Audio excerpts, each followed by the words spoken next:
నమస్కారం, నేను మీ షణ్ముఖ్. ఈరోజు మన ముందర సీనియర్ జర్నలిస్ట్ కనకదుర్గ గారు ఉన్నారు. నమస్కారం మేడం. నమస్తే. తెలంగాణ గీతం రాసినటువంటి అందశ్రీ దానికి సంగీతము కీరవాణి గారు రేవంత్ రెడ్డి గారు ఆదేశించడం జరిగింది చేయమని చెప్పేసి. అయితే ఈ విషయంపై బీఆర్ఎస్ పార్టీ నాయకుడు ఆర్ఎస్ ప్రవీణ్ కుమార్ దీని మీద ఒక వివాదాస్పదమైన ట్వీట్ చేయడం జరిగింది. అసలు ఈ ఆంధ్ర వాళ్ళ పెత్తనం ఏంది తెలంగాణ మీద అని చెప్పేసి ఒక వివాదాస్పద ట్వీట్ చేయడం జరిగింది. మరి మీరేమంటారు మేడం? ఆర్ఎస్ ప్రవీణ్ కుమార్ గారు ఆంధ్రాలో కూడా పనిచేసినట్టున్నారండి గతంలో. మరి వారు పని చేయకూడదు కదా, వారు తెలంగాణ వారు అయినప్పుడు అక్కడే నాకు పోస్టింగ్ కావాలని అడగాలి. నెంబర్ 1. నెంబర్ 2, మనం తీసుకుంటే ఇప్పుడు కేసీఆర్ గారినే తీసుకుందాం మనం. కేసీఆర్ గారు తెలంగాణ తల్లి విగ్రహం ఎవరి చేత చేయించారండి? చేసిన వాళ్ళు ఎక్కడి వాళ్ళండి? ఆంధ్ర వాళ్ళే కదా, గోదావరి జిల్లాకు సంబంధించిన వ్యక్తే కదా ఆయన. ఇప్పుడు మీరు యాదాద్రి తీసుకోండి. యాదాద్రి ఆయన ఎవరి చేత కట్టించారండి? ఆనందసాయి గారు ఎక్కడి వారండి? ఆంధ్రాకి సంబంధించిన వాస్తుశిల్పే కదా. చిన్నజీయర్ స్వామి గారి కాళ్ళ మీద పడతారు కదా ఆయన. చిన్నజీయర్ స్వామి గారి మూలాలు ఎక్కడండి? కాకినాడ కదా, ఆంధ్ర కదా. మరి ఈయన పూజలు పునస్కారాలు చేయిస్తుంటారు కదా, యజ్ఞాలు యాగాలు. మరి కంచి స్వామి విజయేంద్ర సరస్వతి గారు కూడా తెలుగు ఆయన తెలుగు బ్రాహ్మడు, తెలుగు ఆయన, రాజమండ్రి మూలాలు వాళ్ళవి. సో మరి వీళ్ళందరూ ఎట్లా మాట్లాడతారండి? కాళేశ్వరం ప్రాజెక్ట్ కట్టింది ఎవరండి? మెగా కంపెనీయే కదా. వాళ్ళు ఎవరండి? కృష్ణారెడ్డి గారు ఎవరు? మెగా కృష్ణారెడ్డి ఎక్కడి వారు? మరి మీరు ఎందుకు ఇస్తున్నారు? వీళ్ళందరికీ ఎందుకు ఇచ్చారు? ఇవన్నీ మర్చిపోతున్నాడు ఆయన. బతుకమ్మ పాట ఎవరు చేశారండి? కవితకి, కల్వకుంట్ల కవితకి బతుకమ్మ పాట ఎవరు మ్యూజిక్ చేశారు? దాన్ని ఎవరు కంపోజ్ చేశారు? ఎవరు చేశారంటే డైరెక్టర్ ఏమో, దానికి music director A R Rahman, Gautham Menon పర్యవేక్షణలో జరిగింది. ఏఆర్ రెహమాన్ తమిళుడు, గౌతమ్ మీనన్ మలయాళీ. మరి అప్పుడు అబ్జెక్షన్ రాలేదా? అప్పుడు ఎవరు తెలంగాణ వాళ్ళు లేరా మీకు? అసలు ఇండస్ట్రీని విడదీసి చూడటం ఏంటి? సినిమా ఇండస్ట్రీ ఏ రోజైనా విడిపోయిందా? ఇప్పుడు మరి మీరు నాటు పాట గురించి మాట్లాడాడు ఆయన. ఇది నాటు పాట కాదు, ఆంధ్ర పాలకుల పెత్తందారీతనం మీద వ్యతిరేకంగా ఈ తెలంగాణ గీతం అన్నాడు ఆయన. నాటు పాట రాసింది తెలంగాణకు సంబంధించిన చంద్రబోసే కదా. మరి ఎవరైనా ఆంధ్ర వాళ్ళు అబ్జెక్ట్ చేశారా? నాటు పాట పాడింది ఎవరండి? రాహుల్ సిప్ల్గంజ్, పక్కా తెలంగాణ కదా.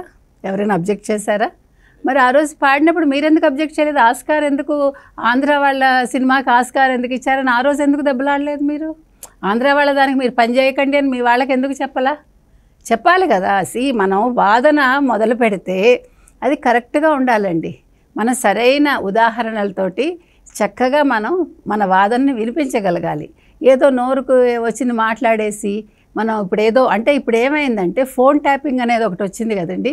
ఇప్పుడు రేవంత్ రెడ్డి ప్రభుత్వం ఫోన్ ట్యాపింగ్ మీద దృష్టి పెట్టిందండి. ఈ ఫోన్ ట్యాపింగ్ వ్యవహారం మొత్తం కేసీఆర్ కన్సర్న్లో జరిగింది. మొత్తం కేసీఆర్ కుటుంబం అందులో ఇన్వాల్వ్ అయ్యింది. ఎస్పెషల్లీ హరీష్ రావు కూడా ఇన్వాల్వ్ అయ్యి ఉన్నారు, కేటీఆర్ ఇన్వాల్వ్ అయ్యి ఉన్నారు. కేటీఆర్ గురించి ఎన్ని వచ్చాయో మనకు తెలుసు. ఈ ఫోన్ ట్యాపింగ్ ద్వారా ఆయన చేసిన అరాచకాలు కావచ్చు, వాటెవర్. సో ఇప్పుడు దాన్ని డైవర్ట్ చేయటం కోసం ప్రవీణ్ కుమార్ లాంటి వాళ్ళని ఈ తెలంగాణ అనే పదం మీద మళ్ళీ మాట్లాడండి అని తీసుకొచ్చినట్టున్నారు. కానీ ఇంకో విషయం మర్చిపోయారు ఈ ప్రవీణ్ కుమార్ గారు బీఆర్ఎస్లో జాయిన్ అయ్యారు, టీఆర్ఎస్లో జాయిన్ అవ్వలేదు. ఇంకా తెలంగాణ వాదం అయితే లేదు కదా. తెలంగాణ రాష్ట్ర సమితి పేరు మార్చినప్పుడు ఈ తెలంగాణ ఉద్యమకర్తలు కావచ్చు, తెలంగాణ గాయకులు కావచ్చు, తెలంగాణ మేధావులు కావచ్చు, ఎందుకు కేసీఆర్ మీద దండయాత్ర చేయలేదు?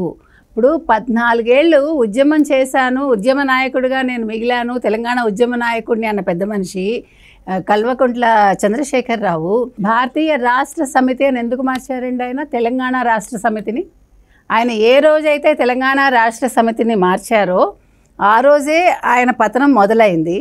ఆ రోజే ఆయన తెలంగాణ మీద పట్టు కోల్పోయారు. తెలంగాణ గురించి మాట్లాడే హక్కు కూడా కోల్పోయారు అందరి దృష్టి. మరైతే తెలంగాణ జాతిపిత అని చెప్పేసి సంబోధిస్తూ ఉంటారు కొందరు. అది ఒకప్పుడు అండి, ఆ మేధావులందరూ ఒకప్పుడు సంబోధించారు. ఈ రోజు ఎవరు కూడా మాట్లాడడానికి కూడా లేదు కదా. ఇప్పుడు నిజంగా తెలంగాణ ఉద్యమం అంత పట్టుంటే ఆయనకి 100 సీట్లు కాదు కదా, ఎన్ని సీట్లు రావాలి? వాళ్ళే చెప్పారు 100 లోపే వస్తాయి, 90 వస్తాయి అని అనుకున్నారు. ఖచ్చితంగా మాకు ఇన్ని సీట్లు వస్తాయి, మొత్తం 100% మేము తెచ్చుకుంటామని ఈ రోజున చెప్పగలిగారా వాళ్ళు? అంటే ఉద్యమ స్ఫూర్తి ఎక్కడుంది? ఇంకొక విషయం అండి, వీళ్ళు ఇన్ని మాట్లాడుతున్నారు. ఇప్పుడు ఈ జర్నలిస్టులు, సోకాల్డ్ మీడియా ఏదైతే ఉందో, పత్రికలు కావచ్చు, తర్వాత ఎలక్ట్రానిక్ మీడియా కావచ్చు, వీళ్ళందరూ అక్షరాభ్యాసం ఎక్కడ చేశారండి జర్నలిజంలో? ఆంధ్ర వాళ్ళ పత్రికల్లోనేనా? ఆంధ్ర వాళ్ళ ఛానల్స్లోనేనా? ఎందుకు పనిచేశారు మరి? మీరు ఎందుకు పనిచేశారు మరి? ఆంధ్ర వాళ్ళ దగ్గర మీరు ఎందుకు పనిచేశారు? మీ అందరికీ ఆత్మాభిమానం ఉంది కదా, చేయొద్దు కదా, మరి ఎందుకు మీరు మాట్లాడుతున్నారు? అదే తెలంగాణ వచ్చాక ఆంధ్ర వాళ్ళని మీరు పెట్టుకోవటానికి పనికి మీరు ఎంత ఆలోచించారు? వాళ్ళు ఎంత హెరాస్ చేశారు? ఎవరైనా ఏమైనా అన్నారా? అంటే ఇక్కడ తెలంగాణ అనే వాదాన్ని మళ్ళీ తెరపైకి తెచ్చేందుకు ఆర్ఎస్ ప్రవీణ్ని ఒక పావుగా వాడుతున్నారు కేసీఆర్ అని చెప్పేసి మీరు అంటున్నారా? అంతే కదండి. ఇప్పుడు అక్కడ లేని ఉద్యమాన్ని లేని ఉద్యమ స్ఫూర్తిని ఇప్పుడు ఎందుకు తీసుకొస్తున్నారు? ఇప్పుడు సినిమా వాళ్ళు ఏ రోజైనా విడిపోయారా? ఇప్పుడు మనం ఒకప్పుడు ఇది ఉమ్మడి రాష్ట్రానికి సంబంధించిన రాజధాని కాబట్టి ఆంధ్ర వాళ్ళు ఇక్కడ వచ్చి సెటిల్ అయ్యారు. కాదు, మీరు ఇవాళ మొత్తం ఇండస్ట్రీని వెళ్ళిపోమని చెప్పండి చూద్దాం దమ్ముంటే. ఒక మొత్తం ఇండస్ట్రీస్ కావచ్చు, సినిమా ఇండస్ట్రీ కావచ్చు, మీరు ఇక్కడ ఉండొద్దు వెళ్ళమని చెప్పి చూడండి, అసలు వాళ్ళని చెప్పమనండి. ఓకే, అది కూడా మనం ఛాలెంజ్ చేద్దాం. ఎందుకంటే ఏదైనా మనం మాట్లాడితే ఖచ్చితంగా మాట్లాడాలి. మనం తెలుగు వాళ్ళం అంతే, రాష్ట్రాల పరంగా విడిపోయాం కానీ మనం కలిసే ఉన్నామండి. దేనికి కొట్లాట్లు?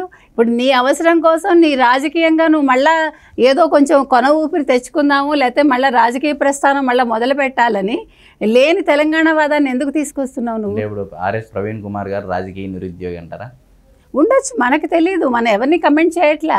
వాళ్ళు అన్న మాటకి ఇప్పుడు ఏమవుతుందంటే మీరు అలవోకగా ఒక మాట అనేస్తారండి.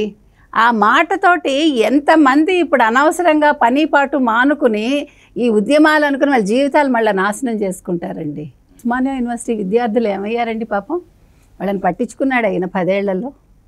ఇప్పుడు వాళ్ళు నిజంగా ఉద్యమం విద్యార్థుల చేతుల్లోకి వెళ్ళాకే అసలు దానికి ఒక ఉద్యమ స్ఫూర్తి వచ్చింది. తెలంగాణ ఉద్యమానికి ఒక మార్గం అనేది కనిపించింది. తెలంగాణ ఉద్యమం సక్సెస్ అయింది.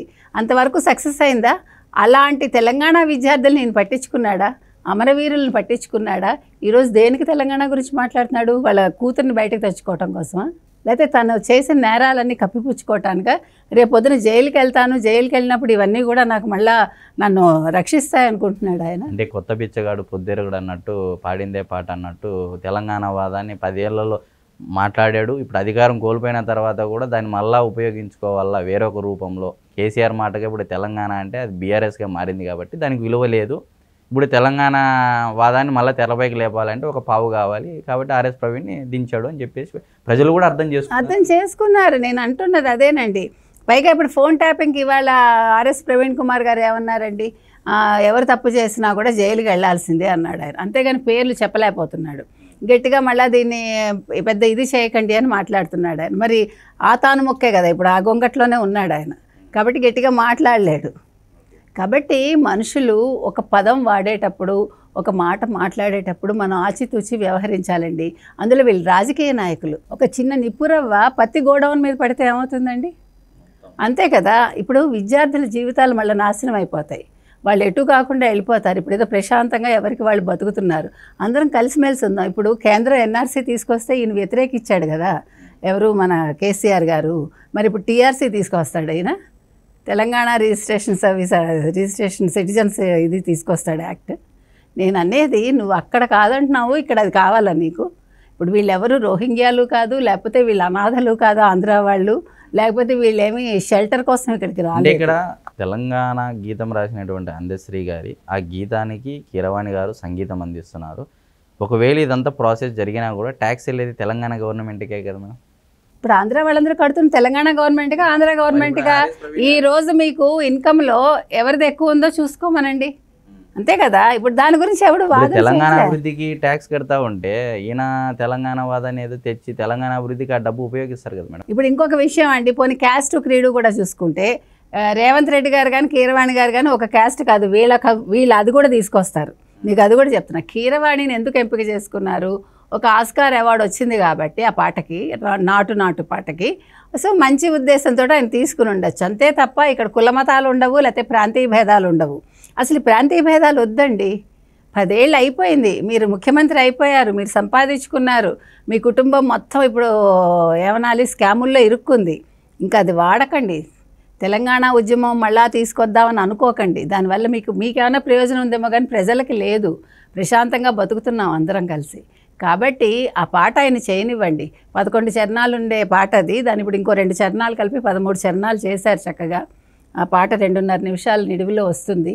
ఆయన ఫ్రీ హ్యాండ్ ఇచ్చారు, అందశ్రీకి ఇచ్చారు, కీరవాణి గారికి ఇచ్చారు, ఎవరు ముఖ్యమంత్రి రేవంత్ రెడ్డి. సో వాళ్ళ పని వాళ్ళు సజావుగా చేయనివ్వండి. పనికిమాలిన రాజకీయాలు మనకొద్దు. ముఖ్యంగా ఇప్పుడు మీరు చూసుకోవాల్సిన పనులు చాలా ఉన్నాయి. అక్కడ ఆ మేడిగడ్డ బ్యారేజ్ సంగతి మాట్లాడండి ముందు.